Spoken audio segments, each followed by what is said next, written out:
बेलायतमा प्रधानमन्त्री बोरिस जोन्सनले राजीनामा दिएका छन्। उनको पार्टीले प्रधानमन्त्री पद सम्हाल्न अर्को व्यक्ति नचुन्दासम्म उनी पदमा बसिरहनेछन्। उता विपक्षी दल लेबर पार्टीले भने आफूहरू बोरिस जोन्सनलाई काम चलाउ प्रधानमन्त्रीका रूपमा समेत स्वीकार गर्न तयार नरहेको जनाएको छ। राजनीतिक संकट विश्वका विभिन्न देशमा छ। नेपालमा त लगातार राजनीतिक संकट यथावत छ। नमस्कार, यो न्यूज एट टुडे, म हेमराज भट्ट।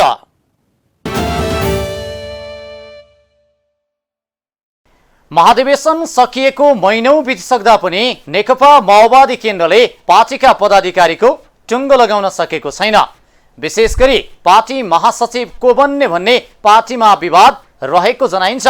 पार्टीले बल्ल बल्ल पोलिट ब्युरो गठन गरेको भए पनि गठन भएको पोलिट ब्युरोमा ठाउँ नपाएर असन्तुष्ट जनाउने प्रशस्त रहेका छन्। असन्तुष्टि जनाउनेहरूलाई सम्बोधन गर्न माओवादी केन्द्रले विधानमै नभएको वैकल्पिक केन्द्रीय सदस्यको समेत व्यवस्था गरेको छ। नेकपा माओवादी केन्द्रको विधान अनुसार केन्द्रीय सदस्यको संख्या 279 हुने व्यवस्था छ। त्यसको 1 तिहाई पोलिट ब्युरो हुने व्यवस्था विधानमा छ। तर केन्द्रीय सदस्यको संख्या प्रचण्डले बढाएर 373 पुर्याएका छन्, जसमा एकता प्रक्रियाबाट र मनोनित गरेर प्रचण्डले 373 जनाको केन्द्रीय कमिटी बनाएका हुन्। त्यसैको 1 तिहाई पोलिट ब्युरो गठन हुने व्यवस्था छ। प्रचण्डले बिहिबार 125 जनाको नाम सुरुमा हलमा वाचन गरेर सुनाएका थिए। तर उक्त नाममाथि असन्तुष्ट नेताहरूले प्रश्न उठाएपछि प्रचण्डले बैठकलाई केही समय रोकेका थिए। त्यसपछि उनले विवादलाई थामथुम पार्न 31 जना वैकल्पिक पोलिट ब्युरो हुने व्यवस्था गरे, जबकि उक्त वैकल्पिक पोलिट ब्युरो हुने व्यवस्था माओवादीको विधानमा उल्लेख छैन।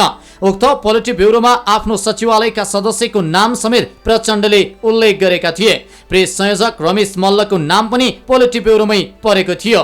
तर केन्द्रीय सदस्यले प्रचण्डमाथि प्रश्न गर्दै विभेद भएको आरोप लगाए। पोलिट ब्युरो छनौटमा मनोमानी गरेको तथा मापदण्ड नअपनाएको आरोप प्रचण्डमाथि लागेको थियो। त्यसपछि पहिलो पटक केन्द्रीय कमिटीमा परेका नेताहरूलाई उनले वैकल्पिक पोलिट ब्युरो भएको घोषणा गरे। 125 जना कुल पोलिट ब्युरो हुनेछ, त्यसमा 31 जना वैकल्पिक हुनेछन्। विवादका कारण प्रचण्डले पटक पटक पोलिट ब्युरो सदस्यको नाम वाचन गरेका थिए। विवादलाई थामथुम पार्न यस्तो सूत्र। प्रचण्डले बैठकमा आफूमाथि बढी नै प्रश्न उठ्न थालेपछि थामथुम पार्ने प्रयास पनि थाले। पार्टीमा योगदान गरेका पुरानै नेतालाई पनि उनले पोलिट ब्युरोमा छुट्याएका थिए। त्यसपछि उनले पुराना नेतालाई पोलिट ब्युरोमा आफूले नछुटाएको भन्दै पुरानालाई पोलिट ब्युरो र नयाँलाई वैकल्पिक बनाउने सूत्र अपनाए। नेताहरूलाई शान्त पार्न प्रचण्डले आफू पार्टीमा केन्द्रीय सदस्य हुँदा सुरुमा वैकल्पिक भएको स्मरण पनि गराएका थिए। उनले आफूले धेरै नै मिलाएर मात्रै पोलिट ब्युरो सदस्य चयन गरेको बताएका थिए। तर केही विवाद हुनु स्वाभाविक भएको उनको भनाइ थियो। स्थायी कमिटीलाई दिनै सकेनन् पूर्णता। प्रचण्ड स्थायी कमिटीलाई पूर्णता दिन असफल रहेका छन्। उनले 41 जनाको स्थायी कमिटी हुने प्रस्ताव बैठकमा गरेका थिए। माओवादी केन्द्रमा पोलिट ब्युरोको 1 तिहाई स्थायी कमिटी सदस्य हुने व्यवस्था छ, जसमा उनले 15 जना पूर्व स्थायी कमिटीलाई यथावत नै राखेर अरू स्थायी कमिटी सदस्य चयन हुने बताए। तर उनले को स्थायी कमिटीका लागि छानिएका छन् भन्ने बारे भने जानकारी गराएनन्। केही दिनपछि मात्रै स्थायी कमिटीका नेताहरूको नाम टुङ्गो लाग्ने भन्दै उनले पार्टीमा नाम वाचनका लागि गृह कार्य आवश्यक भएकाले केही समय लाग्ने बताए। सबै प्रदेशका इन्चार्ज र कार्यालय सचिव स्थायी कमिटी सदस्य हुने प्रचण्डले बताएका छन्। जब प्रचण्डले अनुनय गरे, पोलिट ब्युरो सदस्यको नाम वाचनकै बेला विवाद भइसकेको बैठकमा पदाधिकारी चयन झन पेचिलो र विवादित बन्ने देखिएपछि प्रचण्डले स्क्युब गरे। उनले पदाधिकारी चयनका लागि आफूसँग सूत्र भएको बताएका थिए। तर उनले नाम भने आफूलाई वाचन गर्न नलगाउन आग्रह गरे। केन्द्रीय सदस्यले वाचन गर्नुपर्ने माग गरेपछि प्रचण्डले आफूलाई केही दिन समय दिन आग्रह नै गरे। प्रचण्डले बारम्बार अनुनय गरेर केन्द्रीय सदस्यलाई पारित गर्नका लागि ताली बजाउन आग्रह गरेका थिए। अन्तर्घात गर्नेलाई कारबाही। माओवादी केन्द्रको बैठकले स्थानीय तह निर्वाचनमा अन्तर्घात शीर्ष तहदेखि तल्लो तहसम्म भएको निचोड निकालेको थियो। अन्तर्घातलाई पूर्व न्यायाधीशको संयोजकत्वमा छानबिन गर्ने प्रस्ताव बैठकमा भए पनि अनुशासन आयोगले नै अन्तर्घात छानबिन गर्ने निर्णय भएको छ। टंकर राईको नेतृत्वको आयोगको टोलीले 15 दिनभित्रै छानबिन गरी प्रतिवेदन बुझाउने निर्णय बैठकले गरेको थियो। गन्जागोलको निरन्तरता। माओवादी केन्द्रका केन्द्रीय सदस्यले जसरी पनि पार्टीको चुस्त संरचना बनाएर मात्रै बैठक सम्पन्न गर्नुपर्ने भन्दै प्रचण्डलाई दबाब दिएका थिए। तर माओवादी केन्द्रले तेस्रो केन्द्रीय कमिटिको बैठकबाट पनि पार्टीका सबै संरचना तय गर्न सकेन। पदाधिकारी चयन लगायतमा प्रचण्ड यसपटक पनि असफल रहे। महासचिव पदका लागि माओवादीभित्र टक्रावको अवस्था रहेको छ भने अरू पदहरूमा पनि माओवादीका नेताहरूका बीचमा कुरा मिल्न नसकेपछि प्रचण्डले यसपटक पनि टालटुल नै पारेका छन्। टिके प्रथालाई निरन्तरता दिएको भन्ने आरोप लाग्ने गरेका प्रचण्डले यसपटक टिके प्रथा मार्फत पनि पदाधिकारी र अरू संरचनालाई पूर्णता दिन सकेनन्। बरु उनले आफूसँग पूर्णता दिने सूत्र भएको भन्दै विवादलाई तत्कालका लागि टारेका छन्।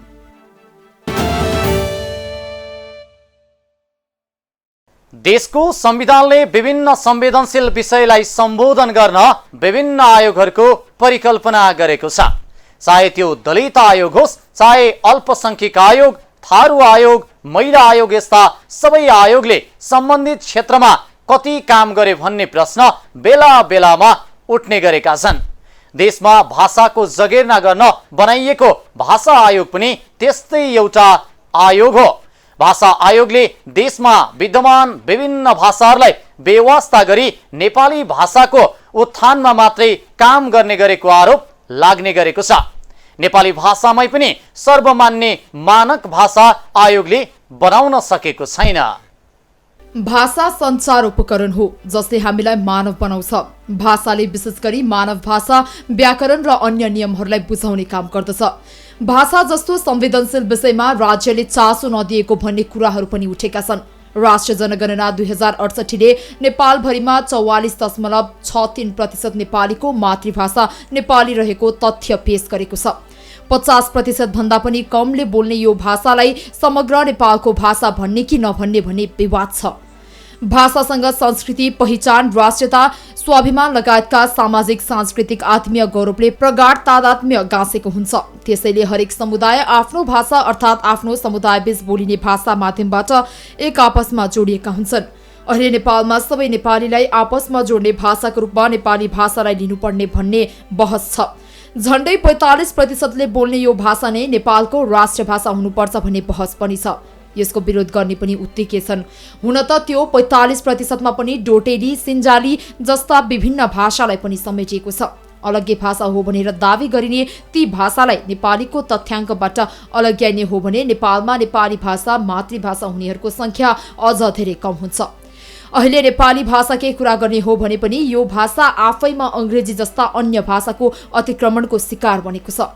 नेपाली भाषाको जगेर्नाको पक्षपातीहरू कक्षा 11 र 12 मा 100 पूर्णाङ्कको अनिवार्य नेपालीका साथै ऐच्छिक विषयमा पनि नेपाली राखे मात्रै नेपाली भाषाको विकासमा टेवा पुग्ने बताउँदै आएका छन्। अन्य विकसित राष्ट्रले भने आफ्नो भाषा पहिचान जोगाउन विशेष कदम चालिरहेको तर नेपालमा नेपाली भाषा जोगाउन कुनै ठोस पहल नभएका नेपाली भाषा विशेषज्ञहरूको मत छ। भाव पोख्ने सबैभन्दा सुलभ माध्यम भाषा हो, तर भाव सबैभन्दा राम्ररी आफ्नै भाषामा व्यक्त गर्न सकिन्छ। साहित्य, वाङ्मय, शब्दकोश, लिपि, वर्ण, व्याकरण जस्ता भाषा बाँच्न चाहिने आवश्यक पूर्वाधार हुन्। नेपाली भाषाको कुरा गर्दा भाषालाई चाहिने आवश्यक पूर्वाधार व्याप्त छन्, तर पनि नेपाली भाषा संकटमा रहेको देखिन्छ। यति जान्दा जान्दै नेपाली भाषाको महत्त्व घटाएर अंग्रेजी मोहमा लहसिनु कस्तो उच्च बौद्धिकता हो भन्ने प्रश्न नेपाली भाषा आन्दोलनमा लागेकाहरूले उठाउने गरेका छन्। नेपाली समुदाय विभिन्न देशमा पुगेसँगै नेपाली भाषाको विस्तार पनि भइरहेको छ, तर नेपाली भाषाको विकासमा अंग्रेजी भाषाको नकारात्मक असर परेको पनि देखिन्छ। अंग्रेजी मिश्रित भाषाले सही नेपाली भाषाको विस्तारमा प्रभाव पनि पारेको छ। नेपाली भाषामा अन्य भाषा विशेष गरेर अंग्रेजी भाषाको बढी मिश्रण हुँदै जाँदा नेपाली भाषाको आधुनिकीकरणमा समेत प्रभाव परेको छ। नेपाली भाषामा आगन्तुक शब्द कसरी प्रयोग गर्ने भन्ने अन्यल देखिन्छ। आगन्तुक शब्दको प्रयोगबारे भाषाविदहरूकै एकमत छैन। जुन संसार जगतले अहिले एउटा मानकको खोजी गरिरहेछ, संसार जगतलाई हामीले चाहिँ दोष दिन्छौँ, संसारले यस्तो गर्यो, यस्ता किसिमका भाषाका स्वरूपलाई बिगार्यो भन्छौँ। अब संसार जगत भनेको विद्यालयको, विश्वविद्यालयको, समाजको मानक पनि हो, त्यसमा कुनै दुविधा छैन। तर संसार जगतको लागि चाहिने मानक हामीले दिनुपर्ने हुन्छ। त्यो कुराको एउटा चाहिँ हामीले उत्तर खोजौँ। संसार जगतको जो एउटा महत्त्वपूर्ण शक्तिको रूपमा रहेको भाषा छ, त्यो भाषा र संसारको अन्तर सम्बन्धको विश्लेषण कसरी गर्न सकिन्छ भन्ने एउटा विषयको हाम्रो त्यसबाट उठान हुन्छ जस्तो लागेको छ। पछि हाम्रो केदार कोइरालाज्यूबाट चाहिँ संक्षिप्तमा प्रस्तुति हुन्छ र त्यसमा सघन विज्ञ विचार हामीले सुन्ने नै छौँ। मैले त्यो बारेमा अलिकति ध्यान आकृष्ट होस् भन्ने किसिमले त्यो अनुरोध गर्न चाहेँ। अब हाम्रो अहिलेको मूल अवस्था भनेको हामीले आफ्नो ढङ्गले काम गरिरहेछौँ, तर भाषाको स्वरूपलाई अलि एकीकृत गर्ने हिसाबले पहल हाम्रो पुगेको छैन। त्यसमा हामी कुन आधारबाट अहिले जे जति हामीले गरिरहेछौँ त्यसको एउटा सबैको साझा अवधारणा निर्माणमा भूमिका तय गर्ने बारेमा पनि केही हाम्रो संक्षिप्त छलफल बहस हुनेछ भन्ने हामीले त्यो अपेक्षा गरेका छौँ। एकदमै यहाँहरूको समर्पणलाई हामीले कसरी सम्मान गर्ने राज्यको तर्फबाट त्यो एउटा कुरा चाहिँ मलाई आवश्यक जस्तो लाग्छ। अलिक उदासीनता देखिया छ भाषाको प्रयोगको बारेमा, सञ्चारको ताकतको बारेमा अझै पनि राज्य अलिक बेखबर छ अथवा हामी त्यति धेरै त्यसलाई चाहिँ सम्मान गरिरहेको छैनौँ भन्ने त्यो अवस्था चाहिँ देखिया कारणले मैले अलिकति त्यसमा विशिष्ट किसिमले हाम्रो सोच अगाडि बढ्नुपर्छ कि भन्ने मैले त्यो अनुरोध गर्न खोजेको हो। नेपाली भाषा लगायतका नेपाल उत्पत्तिका भाषाहरू छन्, ती चाहिँ ओझेलमा पर्दै जाने आयातित भाषाले खास गरी अङ्ग्रेजीले ज्यादा स्थान लिने कुरा चाहिँ अलिकति हाम्रो लागि चाहिँ कता कता अप्ठ्यारो देखिन्छ। संविधानले नचिनाएको भाषा हो नि अङ्ग्रेजी भनेको। यता नेपाल प्रज्ञा प्रतिष्ठानका सदस्य सचिव जगत उपाध्यायले भने आगन्तुक शब्दका सन्दर्भमा कुनै पनि भ्रम पाल्न जरुरी नरहेको उल्लेख गर्छन्। उनले आजभन्दा 40 वर्ष अघि नै संस्कृतबाट आएका शब्द बाहेकका आगन्तुक शब्दलाई रस्व लेख्ने सहमति भइसकेको बताए। सदस्य सचिव उपाध्यायले नेपालीमा 80% भन्दा बढी शब्दहरू संस्कृत भाषाबाट आएकोले त्यसलाई तत्सम शब्दका रूपमा स्वीकार्नुको विकल्प नरहेको उल्लेख गरे। हामीले अब आगन्तुक शब्दका सन्दर्भमा कुनै पनि भ्रम पाल्नु जरुरी छ भन्ने लाग्दैन। नेपालीमा 80% भन्दा बढी शब्दहरू संस्कृत भाषाबाट आएका छन्। ती तत्सम शब्दका रूपमा हामी त्यसलाई स्वीकार गरिसक्यौँ। अब स्वीकार गरेको 40 वर्षभन्दा बढी भइसक्यो।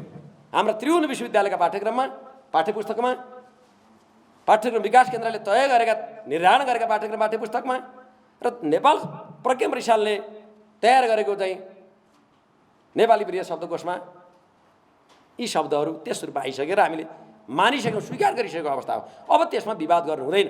तत्सम शब्दलाई तत्सम संस्कृतकै अनुसार लेख्नु। अब 10 को स पातलो लेख्ने छुट हामीले छैन। हामीले तत्समलाई तत्सम अनुसारै लेख्नुपर्छ भनेर स्वीकार गरिसकेपछि अब 10 को स पातलो गर्ने, मलाई यो उच्चारणमा पातलो गर्छु त्यस कारण पातलो गर्ने भन्नु हुँदैन, यसतर्फ लाग्नु हुँदैन। तर अझै पनि नेपाली भाषामा ह्रस्व दीर्घको प्रयोगका सम्बन्धमा एकरूपमता देखिँदैन। विशेष गरी अन्य भाषाबाट आगन्तुक शब्दका सन्दर्भमा हाम्रा विभिन्न छापा माध्यमहरूले पनि आफ्नै बुझाइ अनुसार ह्रस्व दीर्घ प्रयोग गरेको देखिन्छ। भाषामा स र श प्रयोगमा समेत एकरूपता देखिँदैन। धेरै ठाउँमा व र ब को प्रयोगमा समेत अन्योल देखिएको छ। भनिन्छ भाषामा हरेक शब्द र अक्षरको आफ्नो गरिमा हुन्छ, अक्षरहरूलाई त्यही गरिमा अनुसार उच्चारण गर्नुपर्छ। तर नेपाली भाषाका शब्दहरूको उच्चारण गर्दा शब्दको गरिम खयाल गरेको देखिँदैन। भाषा आयोगका सदस्य सचिव जगत उपाध्याय हरेक रेडियो, टेलिभिजन, पत्र पत्रिका, शिक्षा आयोग, प्रेस काउन्सिल, भाषा आयोग, नेपाल प्रज्ञा प्रतिष्ठान, त्रिभुवन विश्वविद्यालय र शिक्षा मन्त्रालयदेखि राष्ट्रिय पाठ्यक्रम विकास केन्द्रहरूले एउटै भाषा प्रयोग गर्ने गरेर शैली पुस्तक बनाउनु पर्ने बताउनुहुन्छ। अंग्रेजी भाषालाई मिसाएर नेपाली भाषा प्रयोग गर्ने क्रम बढेसँगै समस्या नेपाली भाषाको वास्तविक रूप बचाउन समस्या हुने देखिएको छ। यसर्थ भाषा शिक्षण तथा यसको व्यवस्थित विस्तारका लागि मानकीकरण तथा आधुनिकीकरणको प्रक्रियालाई सक्षम बनाउँदै लैजानुपर्ने विषयमा सरकार सबैले ध्यान पुर्याउनु पर्ने देखिन्छ। नेपाली भाषाले अंग्रेजी भाषाबाट अतिक्रमण झेले जस्तै देशकै अन्य मातृभाषाले नेपाली र तराईका मातृभाषाले कतिपय अवस्था हिन्दी भाषाको अतिक्रमण झेलेका छन्। त्यसैले पनि देशमा रहेको भाषा आयोगको ध्यान देशमा बोलिने हरेक मातृभाषाको जगेर्ना गर्नु हुनुपर्छ।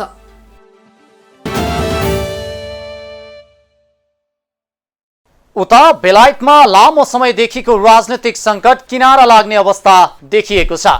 सत्तारूढ कन्जर्भेटिभ पार्टीबाट प्रधानमन्त्री बनेको विवादित छविका बेलायती प्रधानमन्त्री बोरिस जोन्सनले राजीनामा दिएसँगै विद्यमान राजनीतिक संकटमा केही सुधार होला भन्ने अपेक्षा गरिएको हो।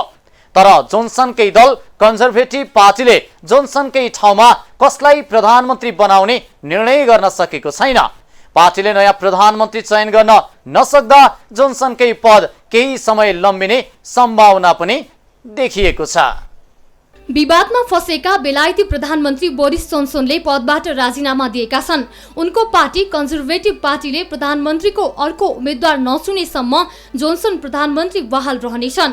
तर विपक्षी लेबर पार्टीले भने उनलाई कार्यवाहक प्रधानमन्त्रीको रूपमा समेत स्वीकार्न नचाहेको जनाएको छ।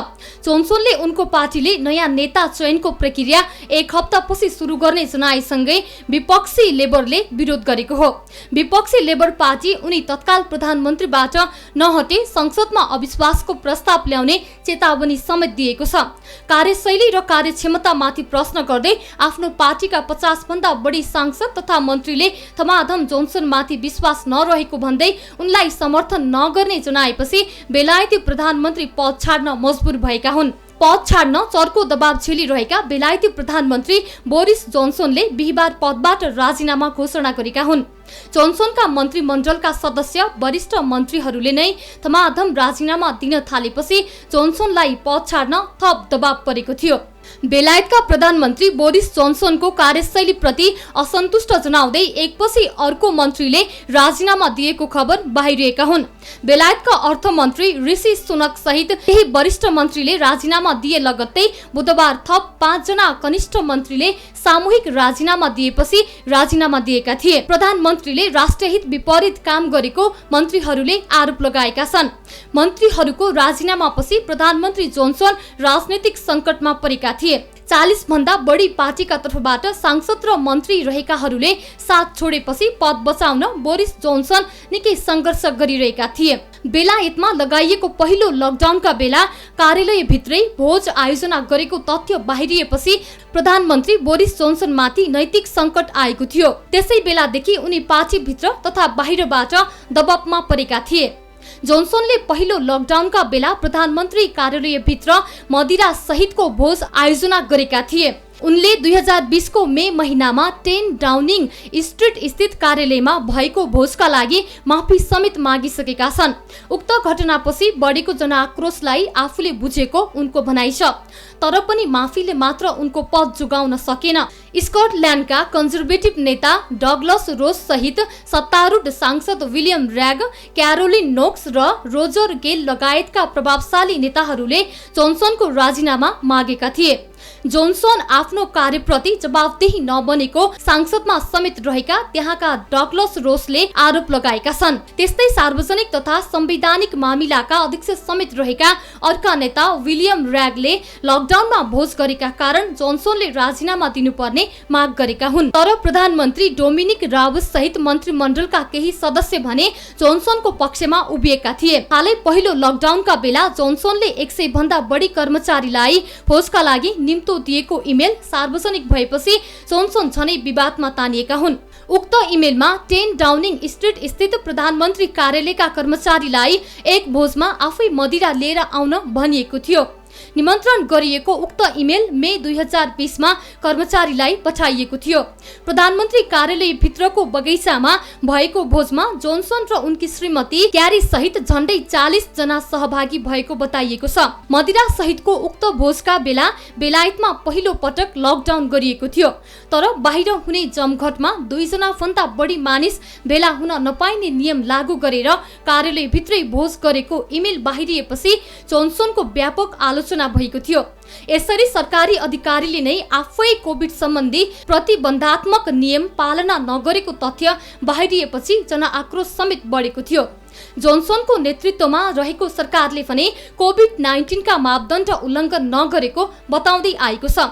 मन्त्री परिषदका धेरै सदस्यहरूले यसरी राजीनामा दिइरहँदा बेलायती प्रधानमन्त्री बोरिस जोन्सन भने पदमा टाँसिरहने दाउमा थिए।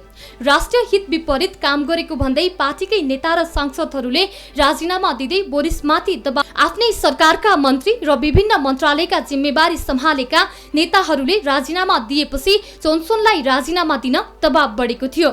सुरुमा अन्तिमसम्म लड्ने बताएका जोन्सनलाई आफ्नै विश्वास पात्रहरूले राजीनामा दिन सुझाएका थिए। जोन्सनको राजीनामासँगै अब बेलायतमा सत्तारूढ कन्जर्भेटिभ पार्टीको नयाँ नेता चुन्ने प्रक्रिया सुरु हुनेछ। कन्जर्भेटिभ पार्टीको नेता छान्न समय लाग्ने भएकाले त्यतिन्जेलसम्मका लागि जोन्सन नै प्रधानमन्त्री हुनेछन्। पछिल्लो समय जोन्सनले एकजना विवादित सांसदलाई महत्त्वपूर्ण नियुक्ति दिएपछि मन्त्री परिषदमा मतभेद थप चुलिएको हो।